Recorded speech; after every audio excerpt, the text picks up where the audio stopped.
Subscribe to our channel and press the bell icon to never miss an update.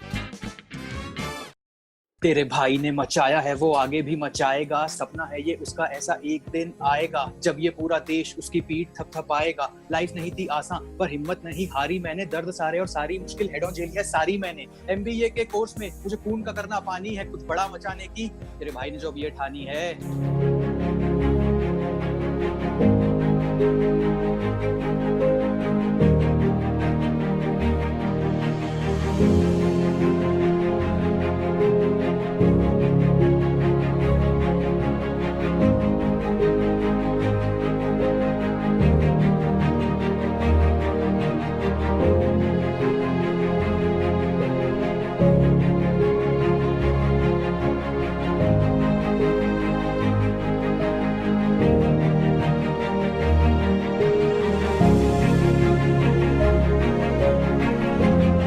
I think a good night's sleep.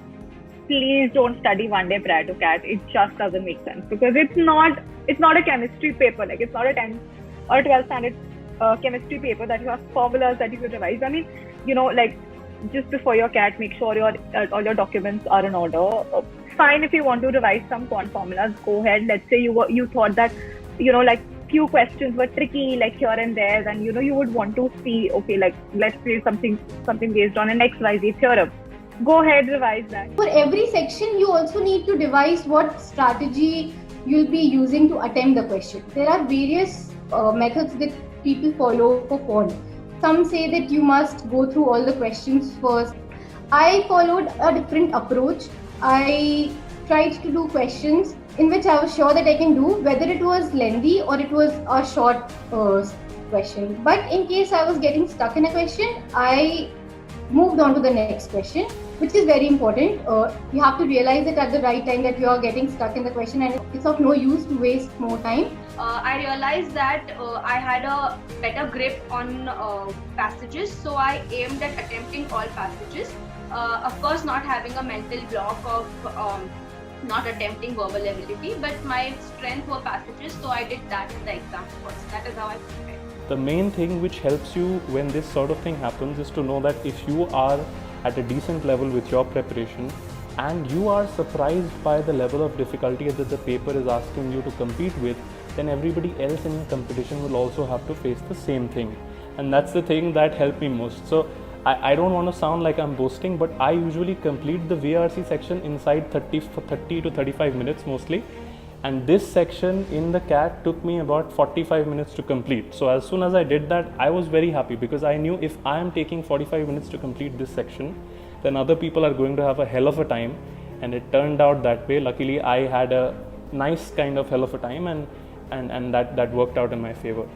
For someone who is starting afresh, maybe preparing for the first time, I would recommend that there are some techniques with respect to solving DILR questions. You get yourself acquainted with that first, and then maybe move on to solving mocks. So the techniques that I'm referring to are so there are some shortcuts, tables that you need to learn. There are some formulas which would help you. Then there are some arrangement questions, and there's a specific knowledge around the language in which the questions are framed. So just develop a sense of ease there, and once you have that and once you have your basics in place, go ahead, solve the mocks, try and analyze those. So my basic strategy was practicing a lot of questions. One mistake that I think I did was I did not analyze my mocks very well. So I would recommend all CAT aspirants to analyze their mock tests very well. Even if you get the answer to a particular set, don't be happy with your particular solution.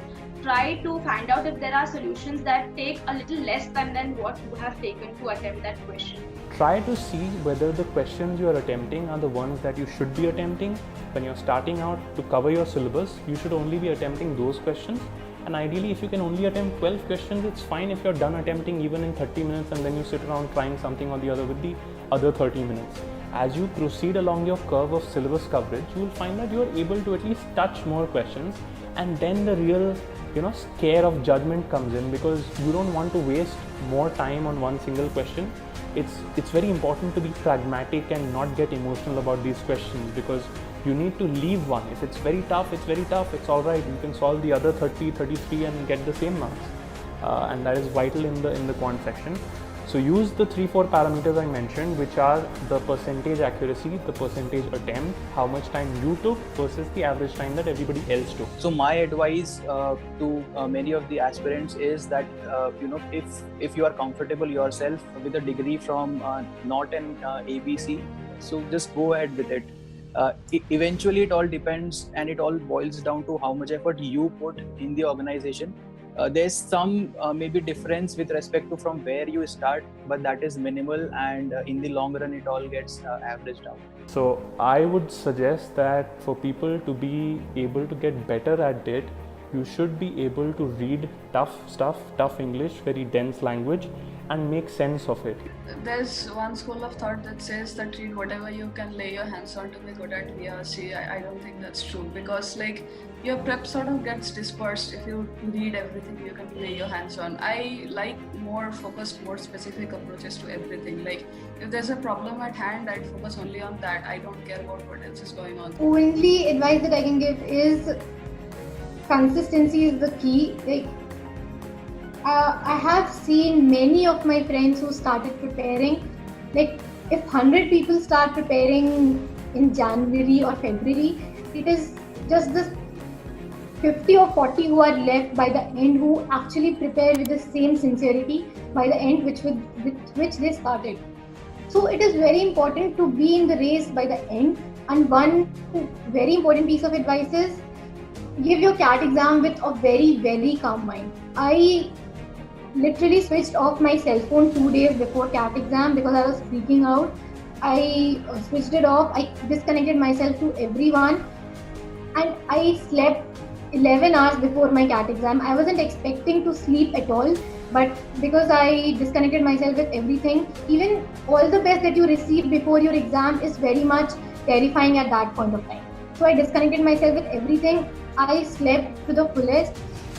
I went for my CAT exam believing that I have failed for a lot of other exams. I attempted SNAP, XAT, CAT. I had a lot of other options. Talk to a lot of seniors, take advices from your mentors, but also after all of this, try and form your own strategy. One more thing that I did and a lot of us do is, so for example, you are listening to me. I also listened to a lot of CAT toppers previously. I've read a lot of articles as well with respect to what their strategies were. One thing that we need to realize is that all of us are different. What works for me might not work for you. What worked for that particular individual did not work for me.